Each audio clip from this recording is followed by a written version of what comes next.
Hi అండి. ఈరోజు recipe video ఏంటి అంటే గోంగూర అలానే రైస్తో మంచి రెసిపీ చూపించబోతున్నాను. నాకు తెలిసి గోంగూర అంటే ఇష్టపడని వాళ్ళు ఎవ్వరూ ఉండరు కదా. గోంగూరలో కూడా చాలా హెల్త్ బెనిఫిట్స్ అయితే ఉంటాయండి. ఐరన్ అనేది ఎక్కువగా లభిస్తుంది గోంగూర నుంచి మనకి. సో గోంగూరతో రకరకాల రెసిపీస్ చేసుకోవడం వల్ల చాలా హెల్తీగా అయితే ఉంటారు. మీకు ఆల్రెడీ నేను ఇక్కడ ఏం రెసిపీ చేస్తున్నానో అర్థమైపోయి ఉంటుంది కదా. గోంగూర పులిహోర చేస్తున్నాను అనమాట.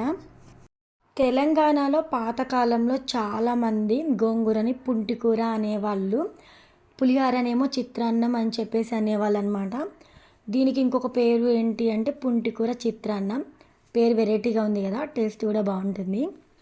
రైస్ తీసుకోవాలి. నేను ఇక్కడ 2 గ్లాసుల వరకు బియ్యం తీసుకున్నాను. శుభ్రంగా కడిగి తీసుకొని స్టవ్ ఆన్ చేసుకొని స్టవ్ మీద పెట్టేసి ఉడికించేసేయండి.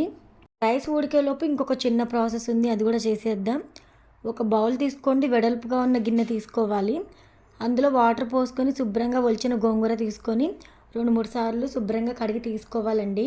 గోంగూరని క్లీన్ చేసాం కదా, పక్కన పెట్టేద్దాం. నేను ఇక్కడ కొత్త బియ్యం తీసుకున్నాను, అందుకనే గంజి అయితే వంచేసుకుంటున్నాను. మీరు రెగ్యులర్గా వండుకునే పాత బియ్యం తీసుకుంటే కనుక 1 గ్లాస్ బియ్యంకి 2 గ్లాసులు వాటర్ పోసుకొని చక్కగా నీరంతా ఇంకిన తర్వాత చిన్న మంట పెట్టుకొని మగ్గిచ్చేయండి. అంతవరకు హై ఫ్లేమ్లో పెట్టండి. నీరు మగ్గిన తర్వాత లో ఫ్లేమ్లో పెట్టి మూత పెట్టేసి ఒక 3 నిమిషాలు మగ్గనిస్తే అన్నం అయితే రెడీ అయిపోతుందండి.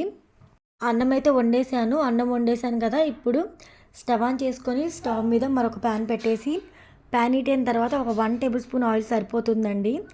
ఆయిల్ కాగిన తర్వాత 1/2 టేబుల్ స్పూన్ జీలకర్ర, 1/2 టేబుల్ స్పూన్ పచ్చిశనగపప్పు, 1/2 టేబుల్ స్పూన్ మినప్పప్పు, అలానే 1/2 టేబుల్ స్పూన్ వరకు ఆవాలు అయితే తీసుకోవాలి. కరివేపాకు, అలానే 2-3 ఎండుమిర్చి చక్కగా చీలికలుగా కట్ చేసుకొని తీసుకొని, అలానే టేస్ట్ కోసం 1 టేబుల్ స్పూన్ పల్లీలు వేసుకోండి. తినేటప్పుడు చాలా బాగుంటుంది. ఇప్పుడు ఈ తాలింపునంతా కూడా చక్కగా కలర్ చేంజ్ అయ్యేంత వరకు ఫ్రై చేసుకోవాలి. ఇక్కడ మనకి గోంగూర పులిహోర పర్ఫెక్ట్గా మంచి టేస్టీగా కుదరాలి అంటే తాలింపు అనేది మాడకుండా చూసుకోండి. అదొక్కటి గుర్తుపెట్టుకోవాలి. మంటను మీడియం ఫ్లేమ్లో అడ్జస్ట్ చేసుకొని తాలింపుని ఫ్రై చేస్తే ఏం మాడదు.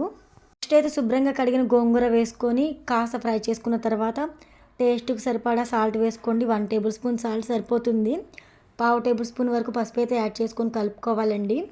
ఆ తర్వాత మనం ముందుగా ఉడికించిన రైస్ ఏదైతే ఉందో రైస్ని కూడా వేసేసుకొని ఈ విధంగా చక్కగా అంతా మిక్స్ అయ్యేలా కలుపుకొని కాస్త 1 నిమిషం వరకు ఫ్రై చేసుకుంటే ఎంతో ఎంతో యమ్మీగా వేడిగా పుంటికూర చిత్రాన్నం రెడీ అయిపోతుంది. మీరు కూడా ట్రై చేసేయండి మరి మీ ఇంట్లో. ఈ రెసిపీ మీకు నచ్చితే మీ వాళ్ళందరికీ కూడా షేర్ చేసేయండి. మరి ఇలాంటి మరెన్నో రెసిపీస్ కోసం mom's kitchen recipe channel subscribe చేయండి.